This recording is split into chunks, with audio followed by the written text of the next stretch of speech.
Greedy paratha वाला, expired paratha seller. कंदेला नामक गांव में कपाड़िया बोलकर एक व्यक्ति पराठा और चिकन करी बनाकर बेचता था। वो बहुत ही लालची था। खराब आटे से पराठा बनाता था। वैसे ही 1 किलो चिकन लाकर उसमें ज्यादा पानी डालकर उसमें नमक मिर्च डालकर वैसे ही लोगों को बेचता था। उस गांव में उसका अकेला होटल रहने की वजह से लोगों के पास दूसरा कोई पर्याय नहीं रहने से उसके पास ही पराठा खाते थे। ऐसे रहते हुए कुछ दिनों के बाद वो शहर जाता है तो वहाँ उसका सुपरमार्केट में काम करने वाले दीपक से मुलाकात परिचय होती है। उसके द्वारा एक्सपायरी हुए सो पराठे सस्ते में मिलते हैं करके पता करके उन पराठों को लाकर लोगों को बेचता है। ऐसे ही रहते हुए एक दिन उसके होटल में गोगोई नाम का व्यक्ति आता है। अब कपाड़िया से गोगोई, क्या कपाड़िया भैया, चिकन करी में तो पीसी नहीं है भैया, पराठा भी क्यों ऐसे कड़क लग रहा है। कपाड़िया, देख भाई, तुम लोग मुझे कंजूस करके गाली दे सकते हो, पर तुम लोग बोले तो मुझे बहुत प्यार है भाई, इसलिए तुम्हारे शोरवा में रस्से में ज्यादा पानी मिला रहा हूँ। बाहर के देश में जो मैदे के दाने उगाते हैं ना, वो डाइटिंग के लिए मस्त रहते हैं, इसलिए मैदे के बीज कड़क रहते हैं, इसलिए आटा भी वैसा ही रहेगा, इससे पराठे भी कड़क बनेंगे। बढ़िया पराठे को शोरवा में 15 मिनट भिगो कर खा लो भाई। गोगोई सुनने वाला गोगोई है तो कपाड़िया कितना भी कहानी बताता भैया, गेहूं को छोड़कर मैदे के अलग से बीज बना दिया। तुम सुपर हो भैया, तुम सुपर हो। नमस्कार भैया तुमको, हमारी किस्मत खराब है इसलिए हमको मिल गए, चीची कहकर वहाँ से चला गया। ऐसे कुछ दिनों के बाद दीपक और कपाड़िया भी बार में पीते हुए अच्छे दोस्त बन जाते हैं। ऐसे ही रहते हुए कुछ दिनों के बाद कपाड़िया के पास उस गांव का प्रेसिडेंट पटवारी आता है। अब कपाड़िया से पटवारी, ए कपाड़िया, अर्जेंट से ₹1,00,000 चाहिए रे, थोड़ा अर्जेंट है रे, एडजस्ट करके 4 दिन में वापस कर दूंगा रे। कपाड़िया, तूने पैसे मांगा मतलब कुछ हुआ है क्या? है वो बताए बगैर मैं नहीं दूंगा, ऊपर से अपने ब्याज के बारे में पता है ना। पटवारी, सब पता है रे बाबा, पहले पैसे दे दे रे, ऊपर से बाढ़ आकर बाजू का गाँव पूरा डूब गया, वहाँ के बेचारे लोग को देना है रे, कहता है। इससे कपाड़िया अंदर जाकर पैसे लाकर पटवारी को देता है। वो लेकर प्रेसिडेंट वहाँ से चला जाता है।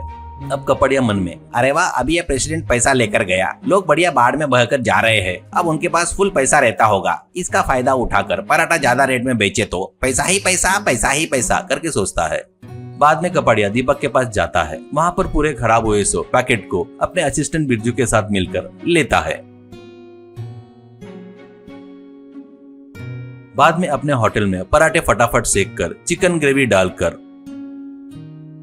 वो एक ऑटो में लेकर पड़ोस के गांव में जाता है।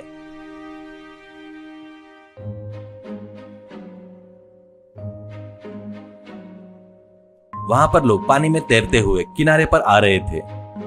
उनको देखकर बिरजू से कपाड़िया, अरे इतने सारे लोग पानी में बहकर जा रहे हैं तो कितना अच्छा लग रहा है रे, ये क्या रे, मेरे को थोड़ा सा भी दुख नहीं हो रहा है। बिरजू, भैया इसको ही मतलब ही बोलते हैं भैया, वैसे भी तुम्हारे बारे में किसी को पता नहीं, पहले काम होने दो भैया, मुझे अर्जेंट काम है भैया, मुझे लड़की देखने जाना है शादी के लिए। कपाड़िया, तेरे को लड़की देने वाला बेवकूफ कौन है रे, रुक जा, ये काम होने के बाद मैं खुद तेरे साथ में आकर तेरा रिश्ता तोड़वा दूंगा, सबको बताऊंगा कि तू बहुत बड़ा बेवकूफ है करके।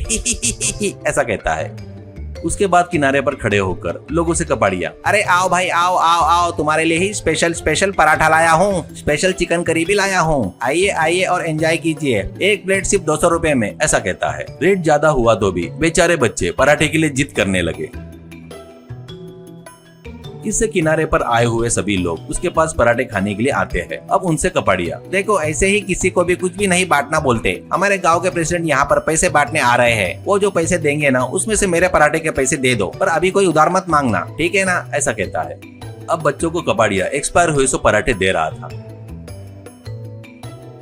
वो देखकर बिरजू, भैया भैया, सुपरमार्केट से दीपक ने फोन किया है भैया, अभी ही एक्सपायर हुए सो पराठे 100 प्लेट आए हैं बोलते, इनसे मिलकर टोटल 200 प्लेट हो गए भैया, इनको कैसे भी ये बस नहीं होंगे, मैं जाकर वो लेकर सेक कर लाऊं क्या भैया, एक्सपायर हो गए ना भैया। ऐसा कहता है। तो गाँव का एक आदमी, क्या रे, हमारे घर डूबकर हम दुखी है तो हमारे बच्चों को खराब हुई से पराठे देता क्या, कमीने, तू इंसान है क्या जानवर है, करके उसको पकड़कर उसकी जमकर धुलाई करके पानी में गिराकर चले गए।